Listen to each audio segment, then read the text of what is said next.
저는 15살 때 처음 성천교회에 출석을 시작했습니다. 엄마 아빠와 이제 처음으로 떨어져서 신앙생활을 하게 된 저는 모태신앙 타이틀도 드디어 해방이 되고 어딜 가나 이제 엄마 아빠의 시선이 따라다닌다는 그런 이제 구속에서 벗어나서 말 그대로 제멋대로 교회를 다니기 시작했습니다. 제가 이제 어려서부터 있던 교회는 텃세가 좀 심한 교회였기에 저는 당연히 이제 성천교회도 그럴 거라고 생각을 했습니다. 그래서 이제 오자마자 저는 이제 저도 모르게 목사님의 자녀들이 누구인지, 장로님의 자녀들이 누구인지 눈여겨보기 시작했고, 당연히 이제 이 교회도 텃세가 있을 거라고 생각을 했지만, 제가 이제 먼저 주은이, 성은이가 목사님, 사모님의 이제 딸들이라는 걸 알게 된 건 제가 교회 온 지 6개월이 지나서였습니다. 지금도 그렇지만 제가 경험한 성천교회는 정말 어느 교회보다 새신자에게 열려있는 교회라는 것을 저는 너무 늦게 깨달았던 것 같습니다. 제가 이제 처음에 교회 온 시기가 불행히도 중2병 시기와 겹쳤었기 때문에 저는 성천교회에서 정말 죄송하게도 나쁜 모습은 다 보였던 것 같습니다. 당시 이제 저를 맡아주셨던 선생님이 지금 남아공 목장의 목자님이신 정필순 목자님이신데 저 때문에 되게 마음고생을 많이 하셨어요. 구체적으로 어떻게 속을 썩였는지 좀 고백하자면 2시에 시작하는 예배인데 3시쯤 이제 어슬렁어슬렁 일부러 티를 내면서 들어왔고, 그리고 어떻게 하면 필순쌤의 말에 논리적으로 반박을 할까, 그런 궁리만 했던 것 같습니다. 지금 생각해보면 교회와 이제 필순쌤에 대한 반감, 그런 반항감이 아니라 과연 처음부터 이 교회 성도가 아니었던 저를 이 교회가 또는 필순쌤이 얼마나 참아줄 것인가, 이런 나쁜 호기심이 있었던 것 같습니다. 그래도 반항을 해도 교회 안에서 했던 게 칭찬해줘야 될지 아니면 혼내야 할지, 네, 저도 아직 잘 모르겠습니다. 그래서 저를 처음 깨닫게 해준 것은 다름 아닌 앞에 말씀드린 남아공 목장의 정필순 목자님이셨습니다. 이제 매일같이 지각하고 또 그 당시 이제 좀 빡세기로 유명했던 흰돌산 수련원에 갔을 때 저는 예배 시간이 되면 필순쌤을 피해서 이제 숙소에 숨어서 컵라면을 먹다가 들키기도 했고요. 그래서 정말 필순쌤은 99마리의 양을 두고 1마리의 양을 찾는 분처럼 포기하지 않고 저를 사랑으로 품어주셨습니다. 그러던 어느 날 설교 말씀 때 당시 저희 교회에서 이제 사역을 해주시던 오지숙 전도사님께서 그날따라 이제 앞에 설교 내용은 잘 기억이 나지 않는데 뜬금없이 필순쌤께 이제 여쭤보았어요. 그래서 여경이가 지각하면 이제 마음 아프시죠? 예수님도 그러시겠죠? 그래서 저는 필순쌤이 뭐라고 대답을 하실까 이제 귀를 기울였는데 대답 대신 정말 펑펑 눈물을 흘리셨어요. 그래서 그 눈물을 보는 순간 저는 더 이상 필순쌤을 울리고 싶지 않다는 마음이 들었습니다. 그리고 그동안의 저를 보면서 예수님도 그렇게 눈물을 흘리셨을 거라는 생각이 들었습니다. 그 경험이 저의 첫 번째 성천교회에서의 거듭남이었습니다. 그 뒤로 제가 쭉 성실하게 신앙생활을 했다면 참 좋았을 것 같지만 그 뒤로도 많은 분들이 알다시피 저는 계속 반항을 꽤 반복을 했던 것 같습니다. 하지만 그래도 이제 성천교회의 사랑과 또 필순쌤의 가르침으로 무사히 청소년기를 보내고 성인이 된 저는 이제 엄마가 이제 제가 성인이 되니까 연애를 시작했겠죠. 그럼 저희 엄마는 항상 무조건 예수 믿는 남자를 만나야 된다라는 말을 하셨습니다. 저는 엄마 말을 들었을까요? 반은 듣고 반은 듣지 않았어요. 무슨 말이냐면요, 그때부터 사귀는 남자친구가 생기면 무조건 교회로 데리고 오기 시작했습니다. 그래서 이제 안 믿는 남자 만나서 내가 믿게 하면 되지 않을까? 이런 교만한 마음이 있었던 거죠. 근데 정말 그들은 예수님이 아닌 저를 보고 온 사람들이었고 저의 모습 또한 그들이 보기에 예수님의 향기를 느끼기에는 많이 어려웠기에 헤어지는 그 순간부터 그들은 절대 더 이상 교회에 오지 않았습니다. 밥 먹듯이 전도를 하는 엄마 아빠를 보고 자란 저는 그렇게 성인이 된 후 한 명도 제대로 전도하지 못하는 삶을 이어나갔습니다. 그러던 중 이제 지금의 남편과 이제 교제를 하던 시기에 저희의 지금 고베 목장이 함께 여행을 떠나게 되었습니다. 1박으로 떠나는 여행이었기에 이제 남편을 데려갈지 말지 되게 고민이 많았는데요. 그래서 목자 목녀님과 상의 끝에 이제 VIP로 남편을 데리고 가기로 마음을 먹었습니다. 이제 VIP는 여러분들이 다 알다시피 저희 이제 목장 제도가 생기면서 이제 믿지 않는 사람들을 저희 목장의 모습, 긍정적인 모습을 보여주면서 이제 처음부터 전도의 모습을 보여주는 게 아닌 정말 저희 목장을 보여주는 그런 제도인데요.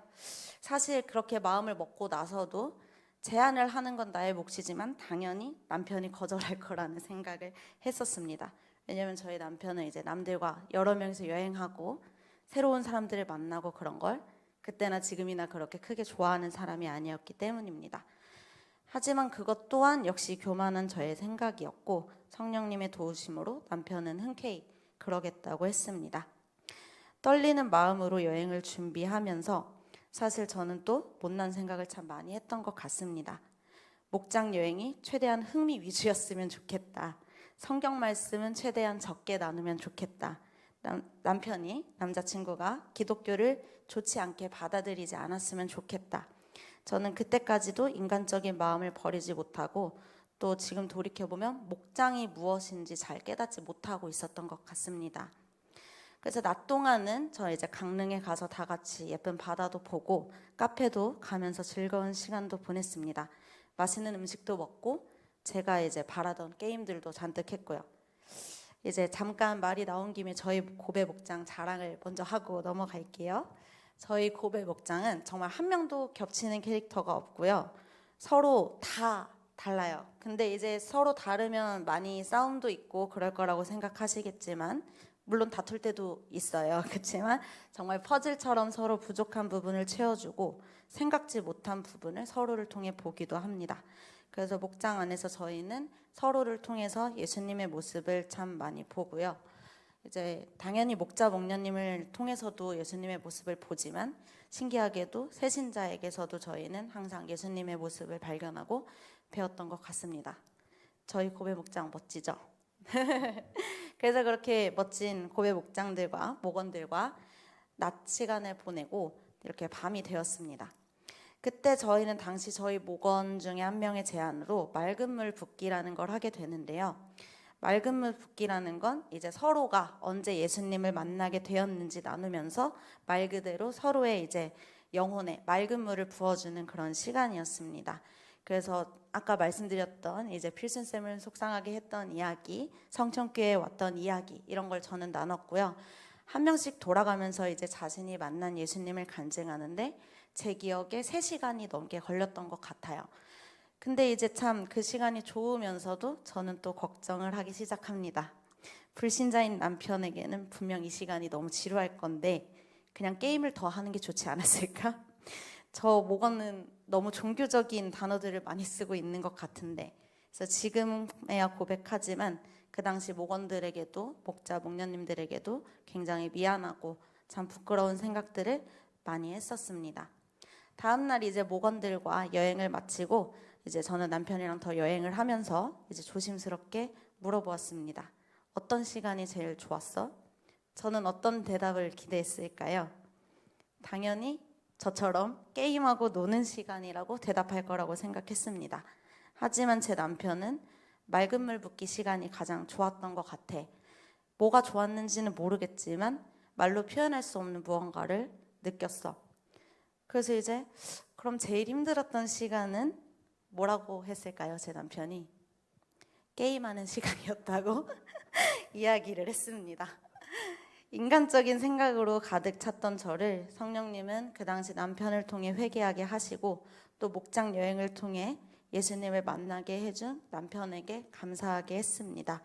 그리고 정말 목장이 어떤 의미인지 목원들이 서로에게 어떤 존재인지 알게 하셨습니다. 그 후 저희는 교회분들의 많은 축복과 하나님의 허락하심 아래 가정을 이루고 부부가 되었습니다. 제가 이제 2022년 6월에 결혼을 했는데 벌써 2년이 꽉 채워서 지났더라고요. 그럼 그동안 저희 가정은 어떤 모습으로 살아가게 되었을까요? 저는 일단 저희 부모님의 바람대로, 특히 저희 엄마의 바람대로 예수님을 믿는 남자와 살아가게 되었습니다.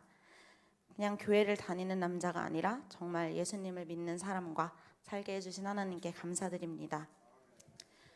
제가 어려서 필순쌤의 속을 너무 많이 썩여서인지 뜻하지 않게 제가 지금 학원 강사로 일하면서 많은 아이들 때문에 속을 썩고 있는데요.